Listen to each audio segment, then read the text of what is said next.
안녕하십니까. 추운 날씨가 많이 추워지고 있습니다. 오늘 우리가 찾아갈 곳은 미리 예고드린 대로 에인카렘 또는 아인카렘 이렇게 부르고 있는 엘리사벳이 살고 있던 고을, 마리아께서 찾아가신 바로 그 고을이 되겠습니다. 유다 산악마을이라는 곳인데요. 오늘 복음에서 우리가 미사 때 복음에서 읽었던 내용인데 다시 한번 눈으로 따라가면서 읽도록 하겠습니다.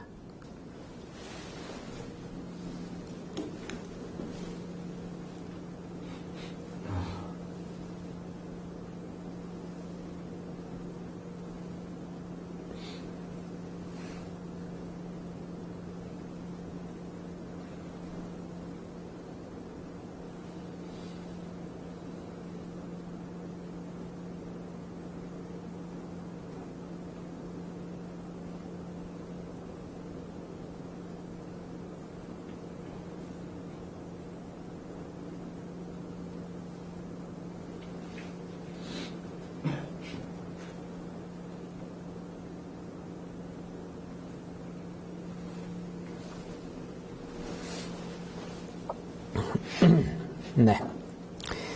이 에인카렘은 예루살렘에서 남서쪽으로 약 8km 정도 떨어져 있습니다. 그래서 예루살렘에서 사실 대중교통을 이용해서 쉽게 도착할 수 있는 그런 곳입니다. 여호수아기 15장에 나와 있고 에레미야서 6장에 언급되고 있습니다. 그러나 복음에서는 전혀 언급되고 있지 않는 그런 마을입니다. 다만 유다 산악 지방이라고만 언급되어 있습니다. 에인카렘이라는 말의 뜻은 포도원의 샘이라는 뜻입니다. 이 에인카렘에서 우리 크레미산까지는 대략 1시간 정도 거리입니다. 걸어서. 그러니까 아주 굉장히 지척에 있죠. 가까이에 있습니다. 이곳에서는 우리가 아침에도 몇 번씩 드리는 가장 아름다운 기도라는 성모의 노래와 지가리아 노래가 탄생한 바로 그런 곳이죠. 비잔틴 시대 때부터 순례자들의 발길이 이어져 6세기경에 이르러서 이곳이 바로 성모님이 방문하신 엘리사벳이 살던 마을이다 하는 것이 확정이 됐다고 합니다. 그러니까 그 이전에는 그렇게 많이 알려져 있지는 않았던 곳이죠. 이곳에 가면 성모님이 마리아가 엘리사벳을 방문하였던 그 방문성당이 있고, 성요한 세자가 탄생한 성요한 성당이 있습니다. 특히 살레시오회와 관련해가지고는 라티스본을 설립한 라티스본 신부가 설립한 수도회 있지 않습니까? 그게 시온 형제회하고 시온 자매회인데 그 시온 자매회 수녀회가 그곳에 지금 상주하고 있습니다. 그 근처에 상주하고 있습니다. 그 두 개의 성당과는 관계없지만 하여튼 그곳에 상주해 있는 그런 곳입니다. 간략하게 한번 화면을 좀 보도록 하겠습니다. 에인카렘은 엘리사벳 남쪽에서 8km 정도, 6km, 8km 그 정도 떨어져 있고요. 유다 산악마을, 우리 집에서, 그러니까 라티스본 제가 살던 집에서 한 8km 정도 떨어져 있습니다. 포도원의 샘이란 뜻으로 복음에서는 언급이 없고, 수레자 요한의 탄생지고, 지금 예루살렘이 여기 파란 점이 예루살렘이라면은 요 빨간 점으로 표시된 것이 에인카렘입니다. 그러니까 아주 인접해 있는 그런 곳이죠. 좀 더 확대해서 보면은 예루살렘이 대략적으로 도시가 지금 한 이 정도는 이렇게 도시가 형성되어 있을 거라고 생각되어집니다. 예루살렘의 도시가. 그 다음에 옛 시가지는 옛 시가지 정도 되죠. 옛 도시가 요 정도 되고. 근데 거기에서 이제 지금 현재 보여지고 있는 요곳이 에인카렘입니다. 에인카렘이고, 그리고 요것이 크레미산이고요. 우리 살레시오 수도의 건물이고, 그 다음에 베들레헴, 잘 아시다시피 예수님이 태어나신 베들레헴은 바로 여기에 있습니다. 그래서 이렇게 예루살렘을 주변으로 해서 이렇게 위성도시처럼 이렇게 가까이에 이렇게 거의 근접한 거리로 다 이렇게 있습니다. 그 다음에 여기에서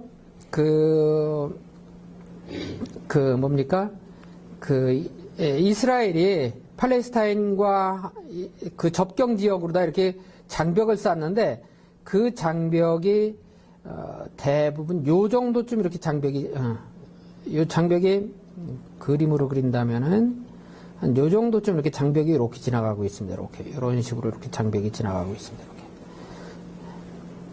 네. 그다음에 여기는 예루살렘에 해당되고 있고요. 지금 여기서 보여지는 요 검정색 선 있지 않습니까? 요 검정색 선이 팔레스타인 지역하고 예루살렘 지역하고 나누고 있는데 하여튼 장벽은 이런 형태로 다 이렇게 지어져 있고 그 다음에 그 라헬의 무덤이 바로 여기에 있습니다. 그러니까 누구예요? 그 야곱의 부인이죠. 요셉의 어머니. 라헬의 무덤이 바로 여기에 있습니다. 그래서 이 라헬의 무덤은 이스라엘 사람들에게 있어서도 굉장히 큰 성지이기 때문에 이것을 여기 감싸 안는 그런 장벽을 쌓았습니다. 요 자세히 봤을 때 이 정도 되고요. 그 다음에 마리아가 했을 법한 경로를 한번 보면은요, 여기가 나자렛입니다. 나자렛이고 나자렛에서 예루살렘으로 올라가는 길은 그때 당시 여기가 이제 사마리아 통치 구역이고 사마리아 지역이었기 때문에 유대인들이 이쪽으로 지나다니질 않았죠. 그래서 다니기도 또 힘들었습니다. 여기서 전부 여기가 이렇게 어제 봤다시피 여기가 산악지대이거든요. 이렇게 이쪽이 다 이렇게 산악지대이기 때문에 쉽게 갈 수 있는 형편이 아니죠. 그래서 나자렛에서 요르단 밸리로 내려와 가지고 그 요르단 밸리를 타고서 요르단강을 따라서 이렇게 쭉 와서 예리고를 지나쳐서 이렇게 올라가는 길로 다 이렇게 가게 됩니다. 그래서 이 길을 갔을 것으로 추정하고 있고 예수님께서도 살아 생전의 공생활을 통해서 한 5번 정도 예루살렘을 가셨다고 그러는데 그때마다 바로 이 길을 거쳐서 이렇게 가셨을 것으로 추정하고 있습니다. 근데 아시다시피 나자렛과 예루살렘과의 거리는 직선거리가 한 150km 정도 됩니다. 직선거리로. 그것을 이렇게 돌아간다고 치면 한 170km 정도 되겠죠. 그러니까 상당히 먼 거리입니다. 어른이 그때 당시에 뭐 나귀를 타고 갔다고 얘기를 하지만은 걸어간다고 치면은 하여튼 나귀를 타든 걸어가든 어쨌든 그렇게 간다고 쳤을 때 일주일 이상 걸리는 길이에요. 굉장히 먼 길이고 특히나 여기가 예리고라고 그랬죠. 예리고에서 예루살렘에서 예리고로 내려가는 길에 하는 예화가 있습니다. 뭐예요? 착한 사마리아인 예화잖아요. 그 강도를 만났다 그러잖아요. 예수님께서 그런 예화를 쓰신 상황을 봤을 때 당시에 길거리에 강도들이 엄청 많았던 거예요. 지나다니는 사람들 걸리면 죽을 정도로 두들겨 맞고 재산 다 뺏기고 뭐 그러던 상황이었을 거라고 여겨지는데 이 먼 길을 처녀 혼자서 13살이나 15살 정도 된 처녀 혼자서 이 먼 길을 엘리사벳을 찾아보러 갔다는 것은 맞지가 않는 말이죠. 논리적으로 안 맞는 말이에요.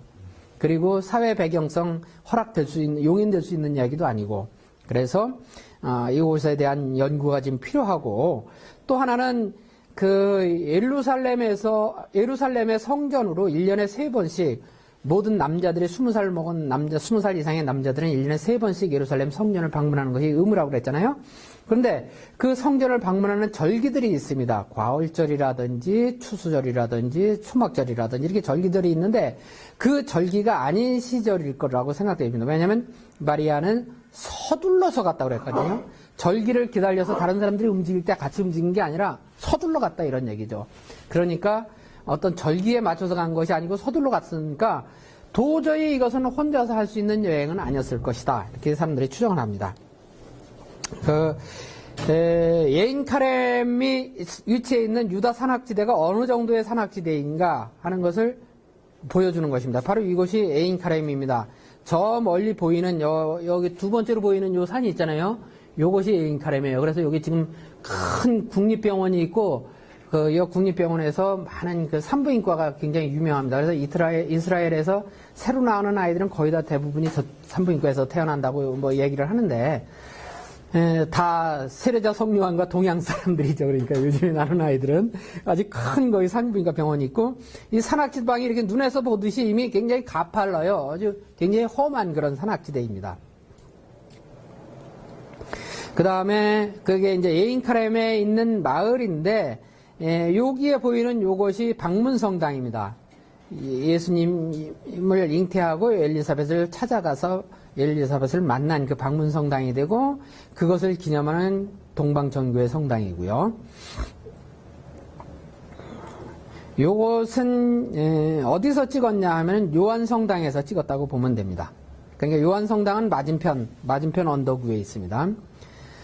요것을 좀 더 자세히 구글을 통해서 볼 것 같으면은 여기가 성요한 성당이고 이 마을이 여기에 이렇게 형성이 되어 있습니다. 여기가 이렇게 하나의 산 언덕이고 여기에 이렇게 마을이 형성이 되어 있는데 그 맞은편에 산이고 여기도 이쪽에도 산 언덕이고 이쪽에도 산이고 여기가 골짜기인데 그 골짜기 건너 맞은편에 여기가 방문성당이 되겠습니다.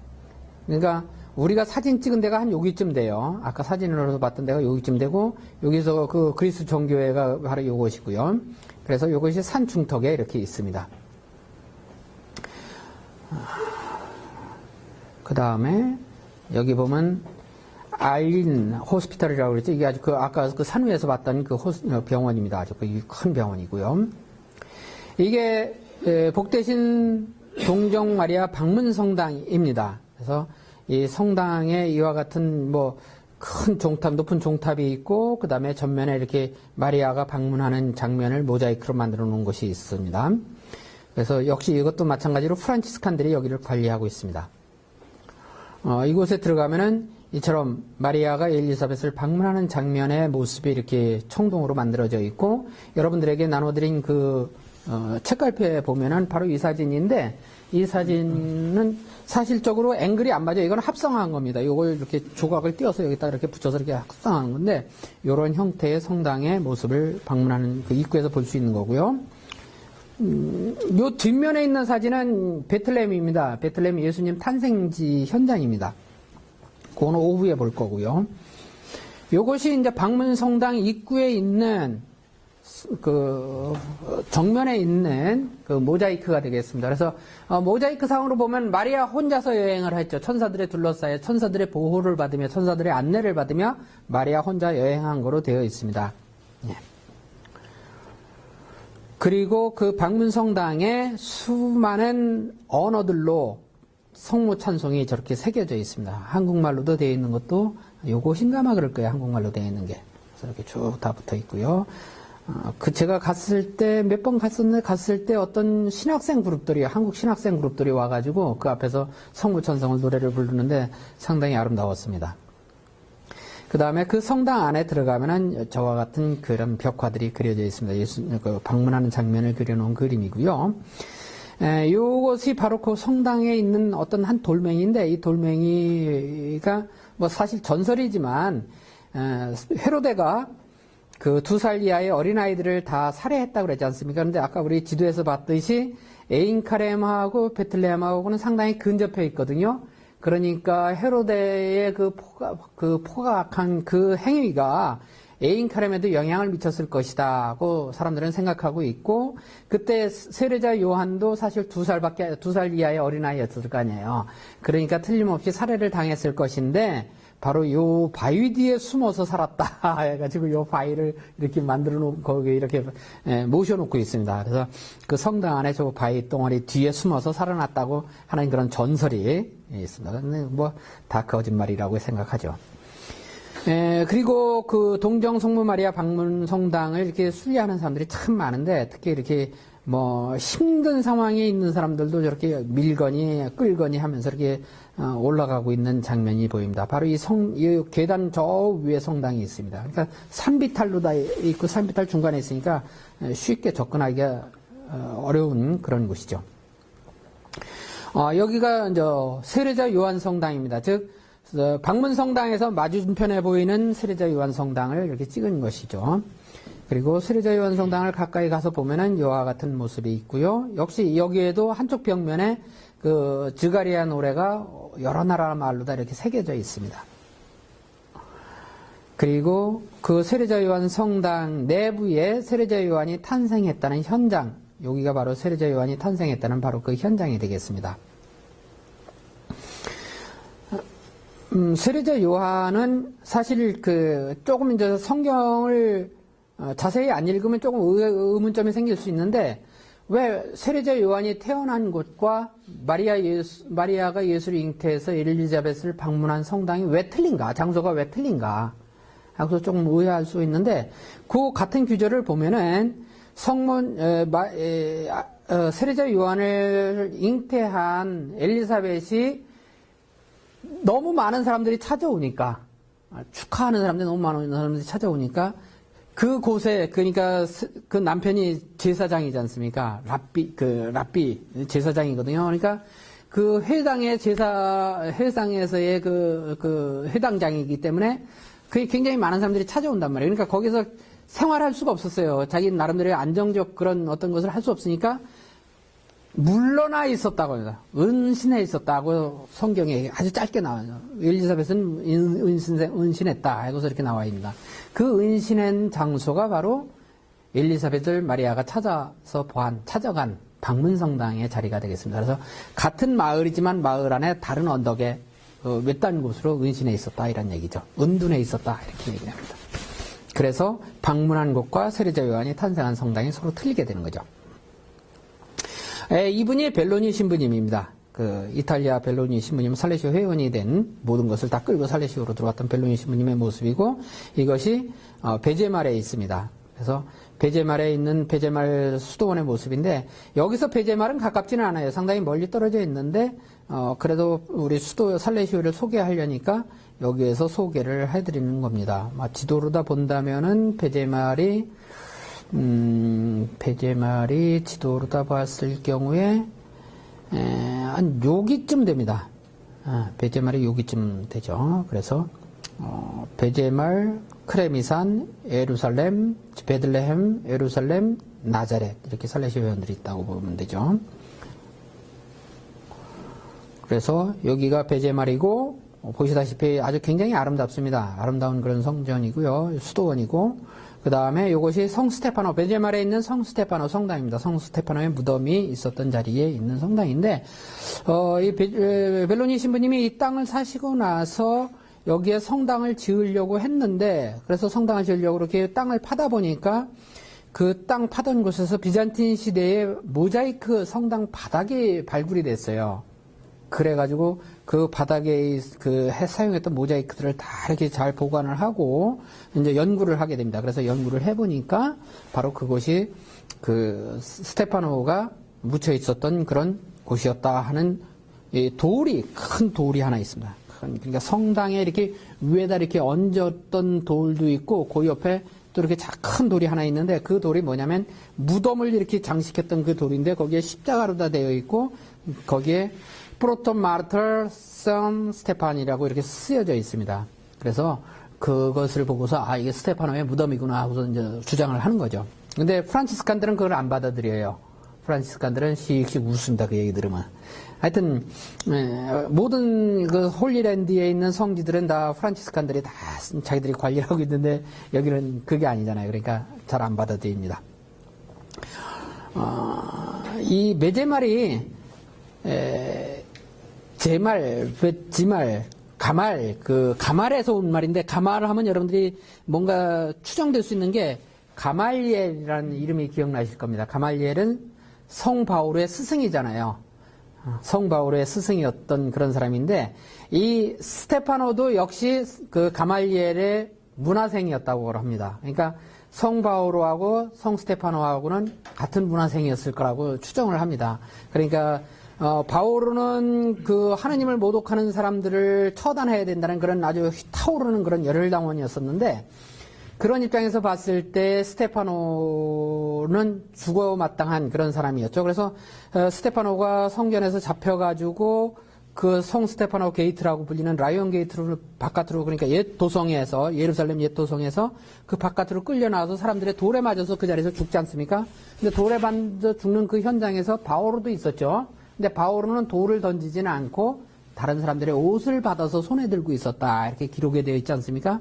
그것을 봤을 때 아마 차마 자기하고 동문인 스테파노에게 돌을 던지지는 못했지 않았겠는가. 이제 그렇게 얘기를 하죠. 하여튼 그 가말리엘이 살던 마을이 자기 고향 마을이 바로 여기입니다.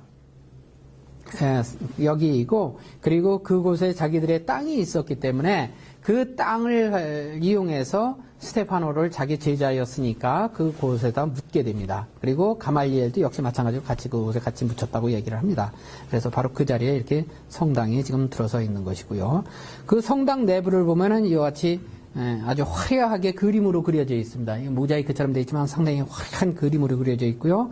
거기에 보면은 이쪽 양쪽 옆면에 스테파노의 일대기가 이렇게 그림으로 다 이렇게 벽화로 아주 아름답게 그려져 있습니다. 여기에 아름다운 스테인리스 글라스가 있는데 이 스테인드 글라스를 이 지역에 이 지역 근처에 뭐랄까요, 극단주의적 유대인들이 살고 있습니다. 그래서 이 유대인들이 이걸 다 깨버렸어요. 스테인드 글라스를 다 깨버리고 또 사람의 얼굴만 그렇게 다 깨버렸습니다. 그래서 그들은 그 얼굴의 형상을 용납을 하지 않습니까? 그런데 어쨌든 가톨릭 성당에 수시로 들어와서 이렇게 파괴를 해버려요. 그거 고쳐놓으면 또 어느 순간에 또 방심한 사이에 또 들어와가지고 깨버리고 막 그럽니다. 그런 그런 일들이 계속 반복되고 있는데, 하여튼, 그리고 바로 이 성당이 스테파노 성당 밑에 지하에 들어가면은, 시몬 수루지, 가경자 시몬 수루지 수사님의 무덤이 있습니다. 바로 시몬 수루지 수사님이 이곳에서 40년 동안 이 지역 아랍인들을 위한 봉사를 하셨다고 그러죠.